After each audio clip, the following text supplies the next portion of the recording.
My taste in books is quite broad, and as many other readers will agree, we probably spend more time buying them than we do reading them. And with my ADHD, I tend to hoard, so my shelves need a bit of a tidy, to say the least.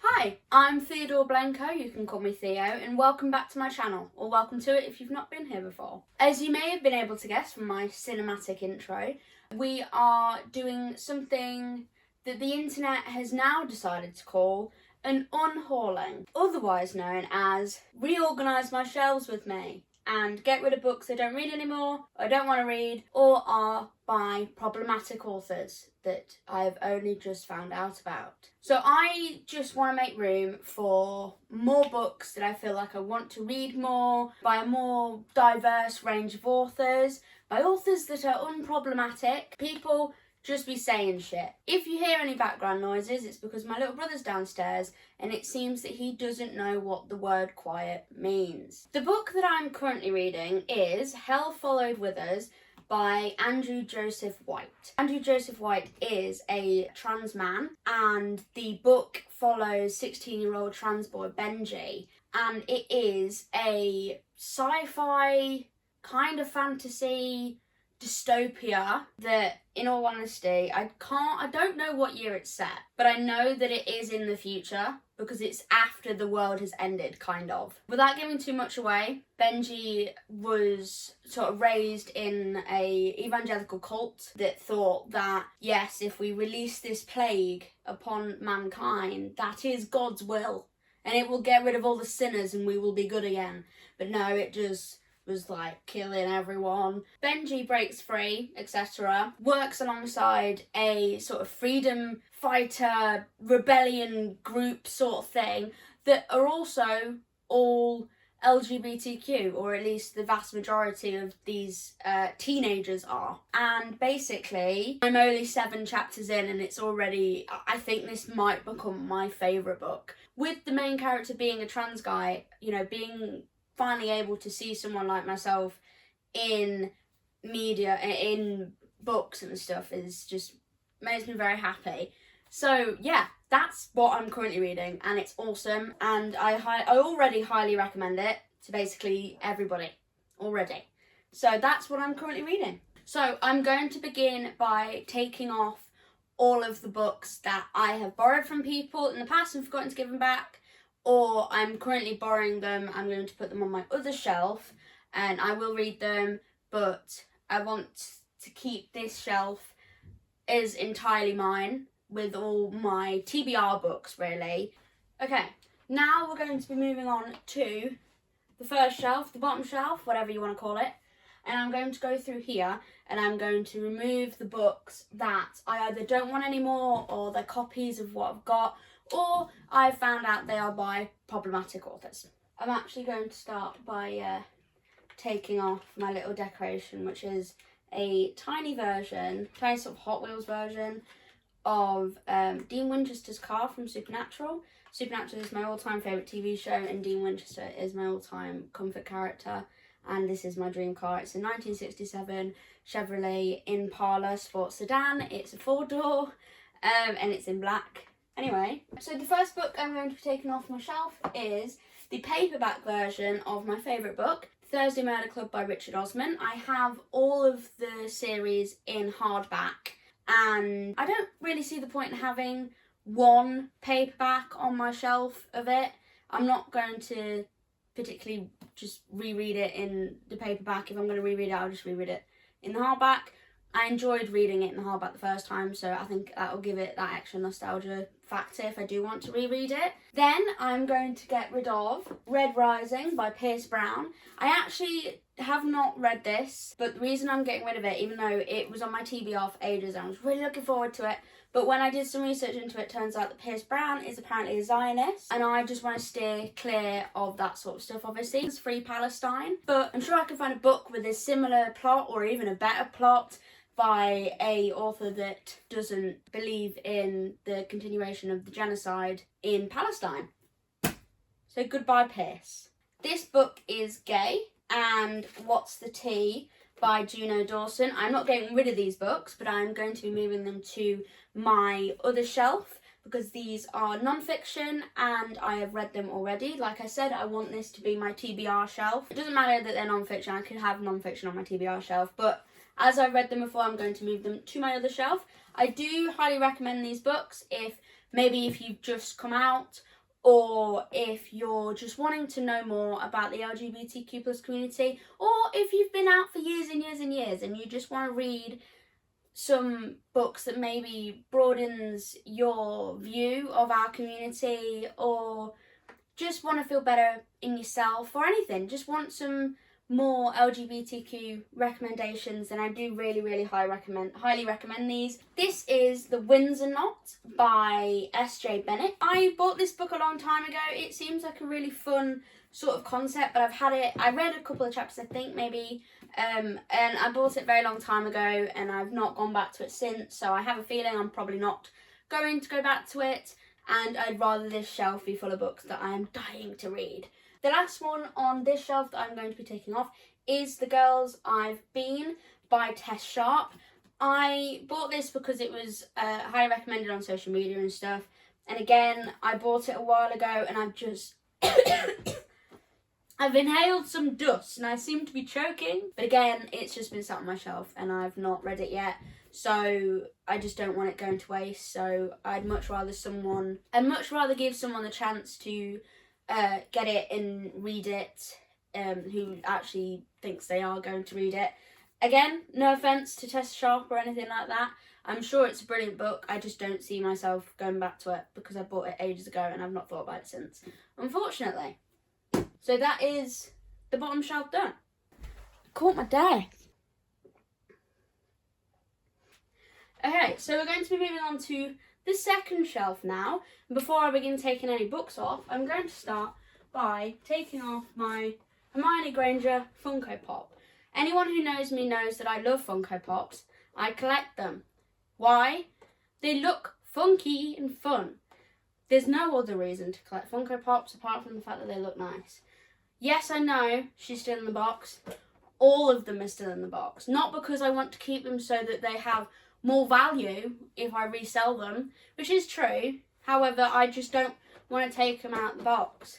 But I'm going to put her on my other shelf where all of her friends are. And by friends, I mean Freddie Mercury, Liam Gallagher, Slash from Guns N' Roses, Castiel Supernatural, Wanda Maximoff, Bucky Barnes, Grogu, Gizmo, Rocket Raccoon, Tiny Princess Leia, and I did have a Tiny Dean Winchester, but he is now cemented, superglued to my dashboard forever. Next, I'm going to get rid of These Violent Delights by Chloe Gong. There is absolutely nothing wrong with this book. Nothing wrong with Chloe Gong. She's lovely. It came out in 2020 and I bought it in 2020, and I think I got about halfway through and then for some reason I stopped reading it. I actually can't remember why. However, I've not gone back to it since, and I don't see myself going back to it. Sorry, I have hay fever and like slight asthma, and dust really bothers me, so or sawdust. It's either dust or sawdust because my dad made these shelves, so there could be sawdust still on them that I'm inhaling, or there might be dust on them from books that I left there and I didn't read. That is the second time I've almost had like an asthma attack on camera, so the effort that is going into this video is a lot. Next book that is coming off my shelves is the infamous Fourth Wing by Rebecca Yarros. I have heard so many mixed things. Half of them are like, yeah, Fourth Wing. Other half is like, Fourth Wing. I bought it for Christmas. I've not read it. I'm never going to read it. Because Rebecca Yarros is a Zionist. So, goodbye. One of us... Oh no, the box set broke. Oh my god, no. Everyone say rest in peace to the Shadow and Bone trilogy box set. Look at that. That's so sad. One of Us is Lying by Karen M. McManus. I really enjoyed this book when I read it. It came out in 2017, I think. I read it in, I think, probably 2019. This book was fun. It's multiple point of view, murder mystery. It's definitely one of them beginner murder mysteries, I'd say. Get you into the crime genre at 13 years old, you know, that kind of thing. I've not heard anything bad about Karen M. McManus. I just don't see myself going back to it, so, rereading it, sorry.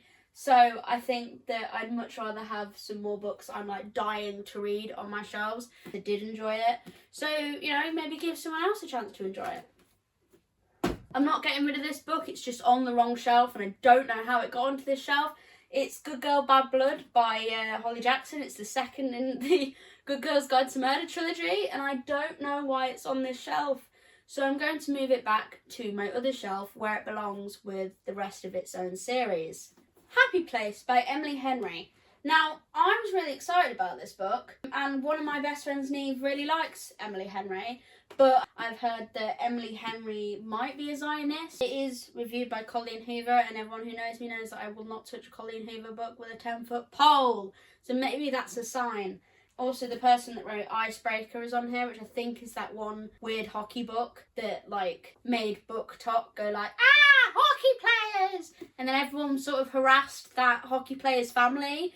And at first the wife was like, yeah, and then it got too much and she was like, no. So be normal to people, please. That's it for getting rid of things on my second shelf, I think. Oh my God. It's falling apart. This is really representative of my life at the minute, to be fair. I'll be completely honest with you. Now, we're going to be moving on to the third shelf, which you might be able to tell that I'm 5'2". I can't reach that shelf very well. But I'm going to try my best. Luckily, there's only one book I'm taking off of this shelf, and that is... I got this from a blind date with a book, so I wasn't like, yeah, I want to read it. I don't see myself reading it. If I'm going to be completely honest with you, it's just sat on my shelf. So I'm going to give someone else a chance to read it. Maybe they'll enjoy it. Maybe it'll be their favourite book. It's just not going to be mine, I could tell. So, no offence to Natalie or the book itself, but I'm going to get rid of that from that shelf. So you might be able to tell that I'm close to the camera. That's because I have a chair behind me now. If I wasn't able to reach that third shelf, I'm definitely not able to reach the fourth shelf. So now I think I might just do a nice little explanation of the books that I'm taking off after I've got them off the shelf instead of showing you me getting them off the shelf. My top shelf is, in the minute, a very weird combination of non-fiction and books I don't think I'll read. So, the first one that I'm going to be getting rid of is Snobs by Julian Fellows, because I did A-level English. We get given a list of books that we're supposed to read, and I think I read one of the lists from years ago by accident, and I bought this book and then I realised I didn't need this book. So it's just sort of been set up there since. I was meant to send it back to Amazon and I just sort of forgot. So it's been on my shelf for no reason. So I'm going to get rid of that. Next, I'm going to get rid of Velvet Was the Night by Sylvia Moreno Garcia. Gotta Get Through This by Louis Theroux. I went through a stage where I wanted to be a journalist just like Louis Theroux. I believe that is it for this shelf. If any of the books come to me and is like, get rid of it, maybe I'll put a little mini vlog on Instagram or somewhere and be like, I'm getting rid of this book, this is why. I'm filming this a little bit later, which is why the lighting has changed and the angle might be a bit different. But please comment below some books or authors that you guys absolutely love that are diverse or advocate for Palestine, the people of Palestine and other causes, because I'd like to, like I said, diversify my bookshelves, but also just find more stories written by marginalised authors or authors that not many people know about, either way. So please comment below some book recommendations. Thank you. Ignoring the obvious glare from my window, these shelves are going to need a little bit more TLC. I love this bookcase that I have. It's beautiful dark oak and stuff, but it is absolutely filled with either books that I have read and not liked or books that I've got and I just don't need. So let's get it a little bit cleaner. Now, as you saw in that last clip, I have a very long list of books that I want to take off of those shelves, but I can't currently get them off and show you all of them at once. So there is a massive pile of books that my media teacher was getting rid of, and I brought them home that day and my backpack weighed about a ton. Here we are, full circle. This is the Jason Bourne series by Robert Ludlum. I think I had them and I was like, yeah, I'll read them, and then I kind of forgot they were on my shelves. Best someone else read them that actually thinks they will read them. Okay, next is the Magpie, I don't know why I've held it that way, but Magpie Society Duology. I really enjoyed this first book. I really enjoyed it, but then it sort of went, I felt like it went downhill after that. I didn't really enjoy the second one that much. They're by Zoe Sugg and Amy McCulloch. You might recognise Zoe Sugg's name. That is Zoella. I might do a video at some point on YouTuber or influencer books and stuff like that. But I don't need them on hand to do that. And I just don't see myself going back to them. And the series was sort of like, could be better. The Girl on the Train by Paula Hawkins. Don't shoot me for this, but I hated this book. It took me so long to get through it. It was so slow. I appreciated that she was an unreliable narrator, and I quite enjoy that sometimes in books. But for some reason, I just could not get through it. And then I watched the film, and it was just worse. So I think I gave it, at most, a 2 out of 5 stars. There are probably some more books that I'm going to take off my shelves now or later that I've just completely forgotten to either show you or I've forgotten that they're on there. I'll take them off and I'll maybe share on social media. That is my unhauling. Look how empty they look. They don't necessarily look like that empty, but once I rearrange and take off the books that I've read and stuff, they will look a lot more empty. So I'm going to be filling these shelves, maybe not all at once, hopefully not all at once, because my bank account probably can't handle that. I'm going to fill these shelves with my TBR, which feels endless, and with some more diverse authors, some more diverse stories. Thank you for watching this video. I hope you enjoyed it. Maybe this has inspired you to tidy up your shelves. Check out my social media. I'll link it below. You can find some more unhaulings there or some more hauls. Pictures of the books that I get before I show them on this channel maybe. I'll probably be using websites like We Buy Books or Zipit, something like that, so I can make a couple pennies off of them, I guess. And then those books, I don't know about We Buy Books, but Zipit is directly linked to World of Books, where you can buy secondhand books for cheaper, and so that they don't have to, keep cutting down trees to print out books. Buy some books that were used before. They're all amazing condition. Like, I bought this the other day. I bought Poppy War by R.F. Kwan, which is like, I hope I've said that right, which I'm really excited to read. It is definitely one of my most anticipated reads. And I bought this from World of Books, and it is used, but it is great quality. Sure, there's a little bend there, but it's not really going to notice it. And the spine's broken a little bit, but it's not completely crumbled. So they are really, really good condition. So I do highly recommend that website. Obviously, this isn't sponsored in any way, and probably will never be sponsored by World of Books, but I mean, fingers crossed, maybe it is one day, I don't know. I hope you have a great day. Hope you take care of yourselves. Like, comment, subscribe. Bye.